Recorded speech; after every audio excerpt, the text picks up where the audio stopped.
فرعون نے کیا منادی کی؟ اس نے لوگوں سے کہا کہ یہ دونوں پہلے سے پلان کر کے آئے تھے, یہ پری پلان ہے. یہ کیا ہے؟ ان جادوگروں نے موسیٰ اور ہارون کے ساتھ مل کے نورا کشتی کا پروگرام بنایا ہوا تھا کہ یہ بڑا جادوگر ہے اور یہ کیا ہیں؟ چھوٹے جادوگر ہیں, اور ان کا پہلے سے پلان یہ تھا کہ آپس میں ہم مقابلہ کریں گے, تم ہار جانا ہم جیت جائیں گے, جس سے آپ کا برحق ہونا ثابت ہوگا, پھر ہم مل کے فرعون کو اس کے مصر سے نکال دیں گے. یہ کس کے الفاظ ہیں؟ فرعون کے, کہ یہ سب موسیٰ کے سکھائے ہوئے ہیں اور آپس میں پہلے سے کیا کیا ہوا تھا, انہوں نے پلان کیا ہوا تھا. اللہ نے اس الزام کو بھی جادوگروں سے بری کر دیا. فرعون نے کیا کہا کہ یہ حکومت چاہتے ہیں جادوگر نا, موسیٰ کے ساتھ مل کے میری حکومت پہ قبضہ کریں گے. تو فرعون نے ان جادوگروں کو دھمکی دی, لأقطعن ایدیکم وارجلکم من خلاف, میں تمہارے ہاتھ پاؤں مخالف سمت پہ کاٹ کے تمہیں سولی پہ لٹکا دوں گا. تو اب اگر وہ جادوگر ذرا سی حکومت کی لالچ میں یہ کام کر رہے ہوتے تو وہ فوراً کہتے نا کہ بھئی ہمارا تو مقصد کیا تھا, گورنمنٹ پہ قبضہ کرنا, اور ادھر تو 24 گھنٹے کے اندر اندر فرعون کیا کہہ رہا ہے, لاشیں کاٹ کے لٹکا دوں گا. تو جادوگروں نے کہا کہ انما تقضی هذه فقضی ما انت قاض, اے فرعون تو جو کر سکتا ہے وہ کر لے. اس سے پتہ چل گیا کہ نورا کشتی بھی, بولو بھائی, جب اللہ حق کو واضح کرتے ہیں نا تو ایسے دودھ کا دودھ پانی کا پانی کر دیتے ہیں, مگر جس کی قسمت میں ہدایت نہیں ہوتی وہ بدبخت پھر بھی ہدایت حاصل.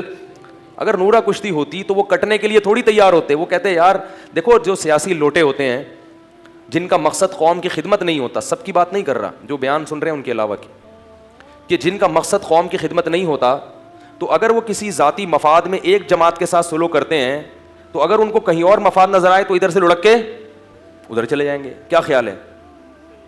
تو یہ علامت ہوتی ہے کہ بھائی تمہارا اپنا تو کوئی موقف اور نظریہ ہے نہیں, تمہیں جہاں مفاد نظر آئے. ہاں وہ مفاد کبھی دنیاوی ہوتا ہے, کبھی ملک, کبھی کبھی کبھار اس میں مفاد ہوتا ہے, لیکن ہوتا مفاد ہے. اب اگر جادوگروں کا مفاد حکومت ہوتی تو وہ کٹنے کے لیے کبھی بھی تیار نہیں ہوتے. تو جادوگروں نے کیا کہا فرعون کو, جب فرعون نے دھمکی دی, جادوگروں نے کہا لن نؤثرک علی ما جاءنا من البینات, اے فرعون موسیٰ کے برحق ہونے کے جو ہمارے پاس دلائل آ گئے ہیں نا, ان دلائل پر اب ہم تجھے ہرگز ترجیح نہیں دے سکتے. وما جاءنا من الحق, اور حق ہمارے پاس آ گیا ہے, اتنا واضح آ گیا ہے کہ اب ہم تجھے ترجیح نہیں دے سکتے. انا آمنا بربنا, ہم اپنے رب پر ایمان لائے ہیں, موسیٰ پر نہیں. اصل ایمان کس پر ہے؟ موسیٰ کے رب پر. یہ تیرا اور موسیٰ کا مقابلہ نہیں ہے, یہ تیرا اور رب کا مقابلہ ہے. اس لیے یاد رکھو, جو مولانا لوگ علماء جو بات آپ کو کہتے ہیں نا یہ حلال ہے یہ ناجائز ہے, یہ کرنے کا کام یہ نہ کرنے کا, تو فیس بک پہ ان کے خلاف کمنٹس ہوتے ہیں, تو وہ لوگ سمجھ رہے ہوتے ہیں ہم علماء کے خلاف کمنٹس کر رہے ہیں, حقیقت میں وہ اللہ کے خلاف کمنٹس کر رہے ہوتے ہیں. اگر وہ عالم اللہ کی بات بتا رہا ہے تو اس کی مخالفت اس مولانا یا مولوی کی مخالفت نہیں ہے, وہ کس کی مخالفت ہے؟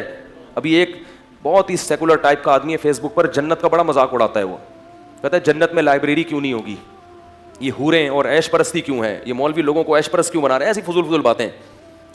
جنت میں لائبریری ہے بھائی, یعنی جنت میں تو علم نالج ہونی چاہیے, فضول باتیں. اس کا جواب ہے بہت معقول, لیکن ابھی ادھر جاؤں گا تو بات لمبی ہو جائے گی. تو یہ جنت کا جو مذاق اڑا رہا ہے, کہنے کو تو وہ کہہ رہے ہیں مولوی, کیونکہ اس نے کہا یہ مولوی لوگ جو تمہیں جنت کی باتیں کرتے ہیں, حوریں ہوں گی اور یہ عیاشی ہوگی, تو یہ عیاشی کی طرف ذہن کیوں بنا رہے ہیں تمہارا, یہ تعلیم کی طرف کیوں نہیں لے کے آ رہے. تو یہ اعتراض مولوی پر نہیں ہے, یہ کس پر ہے بھائی. تو جب مرو گے تو اللہ سے پوچھ لینا کہ اللہ جنت میں لائبریری, اور میں تو کہتا ہوں اگر جنت میں بھی کتابیں ہیں تو پھر جنت میں کیوں جائے آدمی. کیا خیال ہے بھائی؟ جنت میں تو پڑھنا ہی, اگر جا کے بھائی یہیں تو پڑھ کے تو پاگل ہو گئے ہیں. تو سینس لیس لوگ ہیں. جنت تو اللہ کی طرف سے اعمال کا بدلہ ہے, عیش و عشرت کی جگہ ہے.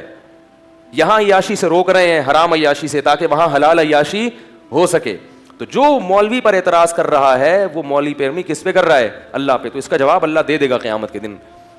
اللہ کہے گا چونکہ آپ کو جنت بغیر لائبریری کے پسند نہیں تھی تو ہم نے آپ کے لیے جہنم میں ایک الگ سے ڈپارٹمنٹ کا انتظام کیا ہے. ٹھیک ہے نا. تو اللہ کی آیات کا جو مذاق اڑاتا ہے نا, اس کا انجام بہت برا ہوتا ہے. اس لیے اپنے اس میں حد سے تجاوز مت کرو. تو ان جادوگروں نے کیا کہا, لن نؤثرک علی ما جاءنا من البینات والذی فطرنا, جس خدا نے ہم کو پیدا کیا اس خدا پر ہم ایک انسان کو ترجیح دیں, یہ نہیں ہو سکتا. اور آگے جواب میں کیا کہہ رہے ہیں کہ انا آمنا بربنا، ہم اپنے رب پر ایمان لائے ہیں، لیغفر لنا خطایانا، تاکہ ہم نے جو پیغمبر سے مقابلہ کیا نا، یہ جو جرم ہوا، اس جرم کو وہ کیا کر دے گا؟ معاف۔ یہ تو بہت بڑا جرم کیا ہم نے، لیکن ہمیں پتہ چلا ہے کہ ایمان پچھلے سب گناہوں کو ختم کر دے۔ تو اتنا بڑا پروٹوکول مل رہا ہے، اتنے فائدے مل رہے ہیں، اس کو چھوڑ کے ہم تجھ پر ایمان لے کر آئیں۔ اور یہ بھی کہنے لگا جادوگر، یہ دیکھو 1 سیکنڈ کا ایمان ہے لیکن کتنی حکمت اور بصیرت کی باتیں ہیں۔ اور یہ بھی کہنے لگا، جادوگر کہنے لگے انما تقضی ہذہ الحیات الدنیا، فرعون تو یہاں ہمیں عذاب دے گا نا، تو یہاں کا عذاب بڑے سے بڑا کیا ہو سکتا ہے؟ آگ میں ڈال دے گا، مر جائیں گے، ختم ہو جائیں گے، کاٹ کے لٹکا دے گا، مر جائیں گے، ختم ہو جائیں گے۔ لیکن ہم جس رب پر ایمان لائے ہیں نا، وہ ہمیں کیا دے گا؟ انا آمنا بربنا لیغفر لنا خطایانا وما اکرہتنا علیہ من السحر، اور آگے کہا واللہ خیر وابقا، اللہ جو انعام دے گا وہ تیرے انعام سے بھی بڑھ کر، اور تیرا انعام اگر کتنا ہی زیادہ ہو کچھ دنوں میں ختم ہو جائے گا، اللہ جو انعام دے گا وہ ختم ہونے والا، یعنی اللہ اگر تجھ سے کم درجے کا انعام بھی دے رہا ہوتا تو بھی وہ اس قابل تھا کہ اس کو لیا جائے۔ کیا خیال ہے بھائی؟ کیونکہ وہ تو ہمیشہ رہے گا، جبکہ اللہ ہمیشہ کا انعام بھی دے رہا ہے اور وہ کوانٹٹی اور کوالٹی میں تیرے انعام سے زیادہ بھی ہے۔ تو ہم بیوقوف ہیں جو تجھ پر ایمان لائے ہیں۔ دیکھو یہ جادوگروں کی بات اللہ کیوں نقل کر رہے ہیں، یہ ہمیں سبق دیا جا رہا ہے۔ جب بھی انسان اللہ کی نافرمانی کرتا ہے تو دنیا کے تھوڑے سے مزے کو، جو تھوڑا بھی ہے اور ختم ہونے والا بھی ہے، آخرت کے ان مزوں پر ترجیح دے رہا ہے جو زیادہ بھی ہیں اور ہمیشہ رہنے والی بھی ہیں۔ تو یہ صرف جادوگروں کی بات نہیں ہے، جو بھی اس نہج سے ہٹے گا وہ فرعون ہی کے راستے پہ چلے گا۔ اور پھر جادوگر یہ بھی کہنے لگے انہ من یأتی ربہ مجرما، اے فرعون یہ بات سن لے کہ جو بھی قیامت کے دن اللہ کے سامنے مجرم بن کے آئے گا، کیونکہ اب تو موسیٰ علیہ السلام سے انہوں نے سن لیا نا کہ ایمان کے بغیر کوئی جنت میں نہیں جا سکتا، فَإِنَّ لَهُ نَارَ جہنم، تو اس کے لیے اللہ نے جہنم کی آگ تیار کر کے رکھی ہے۔ وَمَن يَعْمَلْ مِنَ الصَّالِحَاتِ وَهُوَ مُؤْمِنٌ، اور جو نیک اعمال کرے گا ایمان کے ساتھ، فَأُولَٰئِكَ لَهُمُ الدَّرَجَاتُ الْعُلَىٰ، تو تو نے کہا تھا نا میں اپنا قرب دوں گا، اونچے مقام دوں گا، 21واں گریڈ دوں گا، 22واں گریڈ دوں گا، تو اللہ نے ایسے لوگوں کے لیے اونچے اونچے درجات رکھے ہوئے ہیں۔ فرعون نے ان سب کو کیا کر دیا؟ قتل کر دیا، ہزاروں جادوگروں قتل ہو گئے۔ لیکن حضرت موسیٰ علیہ الصلوۃ والسلام کا دین اب تیزی سے بہت تیزی سے دین پھیلنے لگا، تو اب لوگ اور زیادہ ایمان خود فرعون کی قوم میں ایک شخص ایمان لے آیا، خود فرعون کی قوم میں ایک نہیں بہت سارے لوگ ایمان لانے لگے۔